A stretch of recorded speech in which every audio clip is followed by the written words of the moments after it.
इस वीडियो में आपसे शेयर करूंगा कुछ ऐसी चीज़ों के बारे में जिनको अगर आपने डेडिकेटेडली फॉलो किया तो CGL Tier 2 के मैथ्स में आपके 195 प्लस स्कोर इजीली आ सकता है। यही सेम चीज़ें मैंने अपने टाइम पे फॉलो की थी और मैंने स्कोर किया था 197.5 ओवर 200 और ये मेरा रॉ स्कोर था विदाउट नॉर्मलाइजेशन। ये वीडियो अगर आपने पूरी देख ली तो आपकी ये सब प्रॉब्लम सॉल्व हो जाएंगी। प्रॉब्लम नंबर 1, अगर आपको ये समझ में नहीं आ रहा कि आपको Tier 1 और Tier 2 की प्रैक्टिस में क्या अंतर करना है, मतलब क्या सेम प्रैक्टिस करनी है जो आप Tier 1 में करते आए हैं, सेम बुक्स फॉलो करनी है जो Tier 1 में करते आए हैं, या डिफरेंट करनी है। प्रॉब्लम नंबर 2, आपको मॉक्स कब से लगाने शुरू करने हैं। प्रॉब्लम नंबर 3, अगर आपका मॉक में एक स्कोर स्टेबल हो गया, मतलब एक सर्टेन नंबर के ऊपर से स्कोर बढ़ ही नहीं रहा है, मतलब एक जगह पे आके स्टक हो गया है, तो आपको क्या अलग करना पड़ेगा जिससे आपका स्कोर और इंप्रूव हो। नेक्स्ट प्रॉब्लम, आपको कौन से चैप्टर्स पे ज्यादा फोकस करना पड़ेगा जिससे आपका स्कोर और ज्यादा अच्छा हो जाएगा। अगर आपकी इनमें से कोई भी प्रॉब्लम है तो आपको ये वीडियो एंड तक देखनी चाहिए। मैं कोशिश करूंगा आपकी सारी प्रॉब्लम सॉल्व कर दूं और साथ ही साथ आपको time to time bonus tips भी देता रहूंगा। तो चलिए बिना समय वेस्ट करे वीडियो को शुरू करते हैं। सबसे पहले तो आप सबको बधाई हो, आप उन चुनिंदा एस्पिरेंट्स में हैं जिन्होंने Tier 1 की कट ऑफ को क्लियर किया और अब आप एलिजिबल हैं मेंस यानी Tier 2 देने के लिए। तो सबसे पहले तो अपनी पीठ थपथपा लीजिए, अपने लिए ताली बजा लीजिए और साथ ही साथ इस वीडियो को लाइक कर दीजिए। लेकिन याद रखना, असली जंग तो अब शुरू हुई है। Tier 2 का जो स्कोर होता है ना, वो गेम चेंजिंग होता है। Tier 2 का स्कोर एक बहुत बड़ा फैक्टर है डिसाइड करने में कि आप सिलेक्ट होंगे या नहीं होंगे, और अगर सिलेक्ट होंगे तो कहां सिलेक्ट होंगे, मतलब अपनी ड्रीम पोस्ट पे या कोई भी ऐसी हल्की पोस्ट। मेरे पास इंस्टाग्राम पे ना बहुत ज्यादा मैसेज आ रहे हैं, बहुत अलग अलग तरह के क्वेश्चंस पूछे जा रहे हैं मुझसे। मोस्टली क्वेश्चंस का तो मैं जवाब दे रहा हूं। अगर आपके मन में भी कोई क्वेश्चन हो तो आप मुझसे इंस्टाग्राम पे पूछ सकते हो, मैं लिंक डिस्क्रिप्शन में दे दूंगा, आप चाहो तो मुझसे पूछ सकते हो। उसमें जो सबसे ज्यादा कॉमन क्वेश्चन आ रहा था वो ये आ रहा था कि भैया मेंस की मैथ्स की स्ट्रेटेजी बताओ कि कैसे हम स्कोर करें। आपने कैसे स्कोर किया था अपने टाइम पे,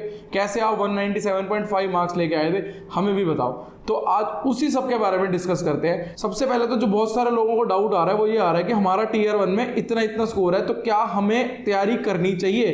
तो देखो यार, एक चीज मैं सबसे पहले आपको क्लियर कर देता हूं कि अगर आपने Tier 1 को क्वालिफाई कर दिया है तो आपको बिल्कुल Tier 2 की तैयारी करनी चाहिए। 1% भी कोई चांस, मतलब कोई सेकंड थॉट भी नहीं होना चाहिए कि मैं तैयारी करूं या नहीं करूं। ऐसा बहुत सारे केसेस में हुआ है। बहुत सारे ऐसे लोगों को मैं जानता हूं जिनका Tier 1 में बहुत कम स्कोर आया, लेकिन Tier 2 में उन्होंने दिन रात एक करके, दिन रात लग के बहुत मेहनत करी, बहुत अच्छे से परफॉर्म किया और उन्होंने अपनी ड्रीम पोस्ट, ना सिर्फ ड्रीम पोस्ट बल्कि अपनी होम पोस्टिंग भी पाई। तो ऐसा कुछ भी नहीं है कि अगर Tier 1 में आपका बहुत ज्यादा स्कोर नहीं है तो आपको तैयारी नहीं करनी चाहिए, ऐसा कुछ भी नहीं है। आप Tier 2 में बहुत अच्छा परफॉर्म कर सकते हो। देखो, मेजॉरिटी मार्क्स 400 मार्क्स की वेटेज है Tier 2 की, तो बहुत ज्यादा डिफरेंस क्रिएट कर सकता है कि आप कैसा परफॉर्म करते हो Tier 2 में। तो Tier 2 के 2 में से एक सब्जेक्ट मैथ्स के बारे में आज हम बात करेंगे। तो सबसे पहला क्वेश्चन लेते हैं कि क्या हमारे को प्रैक्टिस में, जैसे हम Tier 1 में प्रैक्टिस करते थे, तो क्या हमारे को Tier 2 में भी सेम प्रैक्टिस करनी है या कुछ अलग करना है। तो देखो यार, सेम प्रैक्टिस के लिए तो मैं एडवाइस नहीं करूंगा कि जो Tier 1 में आप जैसे प्रैक्टिस करते आए वैसे ही करते रहें, मैं ऐसा नहीं कहूंगा। Tier 2 में आपको ना पिछले सालों के जो मेंस के पेपर है ना वो लगाने चाहिए, वहां से प्रैक्टिस करनी चाहिए।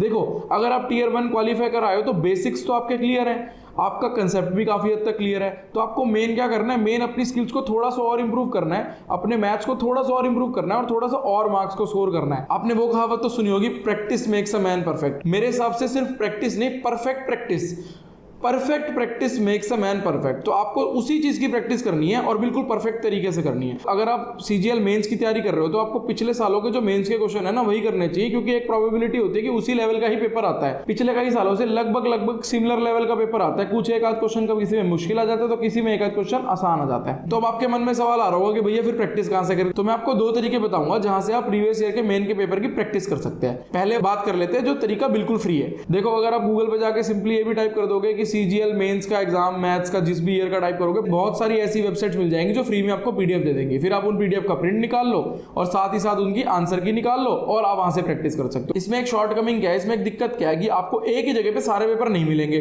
और ऐसा भी होगा कि बहुत सारे पेजेस का आपको प्रिंट आउट लेना पड़ेगा और बार बार प्रिंट आउट की शॉप से भागना, और ये कहीं ना कहीं आपका बहुत सारा समय वेस्ट हो जाएगा। अगर आप प्रीवियस ईयर के सेट्स की बुक को अफोर्ड नहीं कर सकते तो मैं आपको रेफर करूंगा कि आप इस फ्री वाले तरीके के साथ जाओ। हालांकि इसमें थोड़ा सा टाइम वेस्ट होगा, बट अगर आप अफोर्ड नहीं कर सकते तो वो एक केस ही अलग है। लेकिन अगर आप अफोर्ड कर सकते हो तो किसी भी अच्छे पब्लिशर के प्रैक्टिस सेट्स को आप ले सकते हो। मैं पर्सनली प्रेफर करता हूं किरण की बुक्स, क्योंकि ये काफी सालों से मार्केट में है, मतलब सालों साल हो गए हैं इस पब्लिशर को मार्केट में, तो बहुत कम चांसेस है कि इसमें गलती हो। ऐसी एक बुक है Tier 2 की जिसके अंदर Tier 2 के सारे सेट्स अवेलेबल है।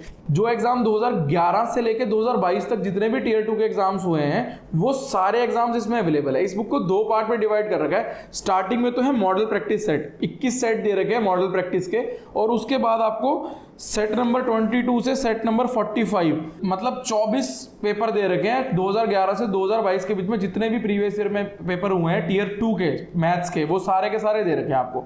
तो आपको एक ही जगह पे सारी चीजें मिल जाएंगी, तो आपको बार बार भाग दौड़ करने की जरूरत नहीं है कि उसका प्रिंट निकालो, आंसर की ढूंढो, आंसर की का प्रिंट निकालो। आप एक बुक ले सकते हो और इससे प्रैक्टिस कर सकते हो। तो बहुत सारे लोगों के मन में ये बात आ रही होगी कि भैया पेपर तो ऑनलाइन होता है, आप हमारे को कह रहे हो कि हार्ड कॉपी की बुक ले लो। तो देखो यार, दोनों चीजों में डिफरेंस है। जो आप मॉक टेस्ट लगाओगे ना वो होंगे ऑनलाइन, वो मैं हमेशा बोलूंगा कि ऑनलाइन मॉक टेस्ट लगाओ। लेकिन अभी आपको तैयारी करनी है, अभी आपको अपने स्कोर इंप्रूव करने का तरीका ढूंढना है, तो वो हमेशा पेन एंड पेपर पे ही हो सकता है। क्योंकि अगर आपका पेपर भी ऑनलाइन होगा तो वहां पे भी तो आप क्वेश्चंस को पेपर और पेन पे ही तो सॉल्व करोगे ना। तो इसीलिए अभी जब आप तैयारी कर रहे हो तो आपको हार्ड बुक से ही करनी चाहिए हमेशा। जब आपकी तैयारी पूरी हो जाएगी तो जितने भी मॉक दोगे वो ऑनलाइन दो। अब मॉक से चलते हैं हम अगले सवाल पे कि हमें मॉक टेस्ट कब देने स्टार्ट करने चाहिए। देखो यार, आप टियर 1 क्लियर करके आ चुके हो तो मतलब आपकी बेसिक तैयारी तो ठीक है। तो अब आपको क्या करना है, आपको अभी करंटली ऑल्टरनेट डेज पे मॉक लगाने। जैसे मान लो आपने मंडे को मॉक लगाया तो ट्यूसडे को मॉक मत लगाओ, फिर वेडनेसडे को लगाओ, फिर थर्सडे को मत लगाओ, फ्राइडे को लगाओ। ऑल्टरनेट डेज पे भी मॉक टेस्ट लगाने हैं। और सिर्फ मॉक टेस्ट लगाने का ये मतलब नहीं है कि मॉक टेस्ट लगाए नंबर आए छुट्टी। आपको एनालाइज करना है कि आपकी गलतियां कहां रही, वो भी मैं वीडियो में आगे बताऊंगा कि वो आपको कहां कहां हेल्प कर सकती है। तो ये तो होगी बात कि आपको मॉक टेस्ट कितने लगाने चाहिए और कब लगाने चाहिए। ये तो अभी से आप लगाना शुरू कर दो, ऑल्टरनेट लगाना शुरू कर दो। जब एग्जाम में कुछ ही समय बच जाएगा, मान लो मुझे ऐसा लगता है कि आपका जो टियर 2 का एग्जाम है वो अगस्त एंड या सितंबर फर्स्ट वीक में होगा, बट आप मान के चलो कि अगस्त फर्स्ट वीक में होगा, उसके हिसाब से तैयारी करो। उसके हिसाब से अगर आप कैलकुलेट करो तो मई, जून, जुलाई 3 महीने हैं आपके पास, लगभग 3 महीने आपके पास। तो अगले 1.5 महीने तक तो आप ऑल्टरनेट डेज पे ही मॉक टेस्ट लगाओ। उसके बाद आप थोड़ी सी फ्रीक्वेंसी बढ़ा सकते हो, डेली एक मॉक टेस्ट पे आना, और बाद में मैं बताऊंगा एग्जाम से कुछ दिन पहले आप सिर्फ और सिर्फ मॉक लगाना। वो मैं टाइम टू टाइम आपको वीडियो लाके बताता रहूंगा। अभी फिलहाल के लिए आप ऑल्टरनेट डेज पे मॉक लगाओ। अब अगला सवाल आता है, कुछ लोग ऐसे कहते हैं कि भैया हमारे मॉक टेस्ट में ना एक जगह पे स्कोर आके अटक गया, अब उससे बढ़ ही नहीं रहा, तो अब उसको कैसे सॉल्व करें। तो देखो यार, जब भी ऐसी कोई प्रॉब्लम आती है ना तो सबसे पहले ना डायग्नोसिस करना पड़ेगा आपको। आप डॉक्टर के पास जब भी जाते हो उसको बोलते हो कि मेरे को पेट में दर्द है, तो डॉक्टर डायग्नोस करता है कि पेट में दर्द किस रीजन की वजह से है, क्या आपने कुछ गलत खाया था, कहीं ऐसा तो नहीं कि आपको अपेंडिक्स हो या कोई और प्रॉब्लम हो। तो आपको अभी डायग्नोसिस करना है कि आपका स्कोर क्यों रुक गया, क्यों अड़ गया। अब आप बोलोगे भैया डायग्नोसिस कैसे करें, क्या डॉक्टर के पास जाए? नहीं, आपको डॉक्टर के पास जाने की जरूरत नहीं है, आप खुद ही अपने डॉक्टर हो, या कहो तो मैं भी एक किस्म से आपको मैथ्स का डॉक्टर कह सकते हो, कहना चाहो तो अभी आपको कैसे करना है, डायग्नोस कैसे करना है कि आपको दिक्कत कहां आ रही है। आप 3 मॉक टेस्ट लगाओ, आपको बहुत सारी साइट्स पे फ्री मॉक टेस्ट मिल जाएंगे, वो फ्री 2 या 3 मॉक टेस्ट लगाओ। उसके बाद आप एनालाइज करो। आई एम वेरी श्योर कि जब आप उन मॉक्स को एनालाइज करोगे तो आपके सिमिलर टाइप के क्वेश्चन ही गलत हो रहे होंगे। तो अब आपने क्या करना है, एक पेन और पेपर लेना है और आपने उन चैप्टर्स के नाम लिख लेने हैं जिन चैप्टर्स के क्वेश्चन आपके फ्रीक्वेंटली रॉन्ग हो रहे हैं। तो आपकी गलती उन्हीं चैप्टर्स के अंदर है, मतलब उन पर्टिकुलर चैप्टर्स का जो कंसेप्ट है ना वो आपका ठीक नहीं है। बाकी जितने चैप्टर्स के क्वेश्चन आपको ठीक हो रहे हैं उनको कंसेप्ट को छेड़ने की जरूरत ही नहीं है, 1% भी तंग होने की जरूरत नहीं है। जिन तरीकों से आप करते आ रहे हो उन्हीं तरीकों से करो। लेकिन जो क्वेश्चन आपके रिपीटेडली गलत हो रहे हैं, मतलब आपको या तो तरीका बदलने की जरूरत है या उस चैप्टर को दोबारा से समझने की जरूरत है। आप ये मान लेना कि वो चैप्टर जो बार बार गलत हो रहे हैं आपको आते ही नहीं, और उनको 0 लेवल से स्टार्ट करना। मैंने पहले अपनी वीडियो में बुक्स के बारे में बताया है कि आप कौन कौन सी बुक्स को रेफर कर सकते हो कंसेप्ट बिल्डिंग के लिए। मैं अभी भी एक बार आपको दिखा देता हूं। मैं अपने टाइम पे ये बुक रेफर करता था। जब भी मेरे को किसी कंसेप्ट में प्रॉब्लम आती थी तो मैं quicker mathematics by M Tyra refer करता था। मैं इसका लिंक दे दूंगा डिस्क्रिप्शन में, आप चेकआउट करना चाहो तो देख सकते हो। आप ये वाली बुक ले सकते हो, लेकिन इस बुक से आपने बाकी तरीके चेंज नहीं करने। जिन चैप्टर्स के आपके सवाल ठीक हो रहे हैं उन चैप्टर्स को छेड़ने की जरूरत नहीं है कि पता लगे एग्जाम से कुछ दिन पहले आप कंसेप्ट ही अपना चेंज करने पे लग गए। सिर्फ उन्हीं चैप्टर्स के लिए है, सिर्फ उन्हीं चैप्टर्स के लिए मैं आपको बता रहा हूं जिनके क्वेश्चन आपके रिपीटेडली गलत हो रहे हैं। अब क्या करो, आप उन चैप्टर्स को इस बुक से पढ़ने की कोशिश करो, इन तरीकों के साथ करने की कोशिश करो, इन्हीं कंसेप्ट्स को समझने की कोशिश करो, और फिर उसके बाद उन्हीं चैप्टर्स की थोड़ी रिपीटेड प्रैक्टिस करो। उसके बाद आप कुछ समय में देखोगे, ये सारा प्रोसेस करने में ज्यादा समय नहीं लेना, ये प्रोसेस करने में मुश्किल से 15 से 20 दिन लगने चाहिए, क्योंकि जहां तक मुझे लगता है आपके 2 या 3 ही ऐसे चैप्टर होंगे जहां आपको दिक्कत आ रही होगी। उसके बाद जब आप मॉक लगाओगे तो आपका स्कोर बढ़ेगा, कुछ ना कुछ इंप्रूवमेंट जरूर आएगी। और अगर आपको इंप्रूवमेंट आए तो मेरे को एक बार इंस्टाग्राम पे आके मैसेज जरूर कर देना कि हाँ भैया आपने जो तरीका बताया था वो काम कर रहा है। अगले क्वेश्चन पे जाने से पहले यार एक चीज बोलूंगा, यार हिम्मत मत हारना। कई बार ऐसे होता है कि हमारा एक स्कोर एक जगह पे आके स्टैग्नेंट हो जाता है, हमें लगता है यार हम किसी लायक ही नहीं, हमारी तैयारी बिल्कुल बकवास चल रही है, हमें कुछ करना ही नहीं चाहिए। ऐसा कुछ भी नहीं है, ऐसा बिल्कुल भी नहीं है यार। मेरा एक फेवरेट डायलॉग है, मैंने कई बार बोला, मैं दोबारा बोलूंगा उसको।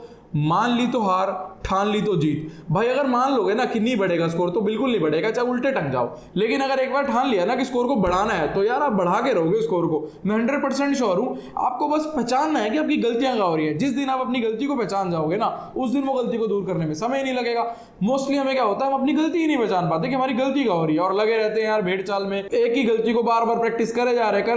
ऐसा मत करो यार, अपनी गलती को तो पहचानो, डायग्नोस तो करो कि प्रॉब्लम कहाँ पे है, उसके बाद ही तो सॉल्यूशन होगा। अब चलते हैं हम अपने अगले क्वेश्चन पे कि मेंस के पॉइंट ऑफ व्यू से कौन कौन से चैप्टर्स इंपॉर्टेंट है। देखो यार, चैप्टर तो सारे इंपॉर्टेंट है। किसी भी एक जंजीर चेन को आप देखोगे तो उसकी जो स्ट्रेंथ होगी ना, वो डिसाइड नहीं करेगी जो उसकी सबसे स्ट्रॉन्ग कड़ी होगी, बल्कि वो डिसाइड करेगी जो उसकी सबसे वीक कड़ी होगी।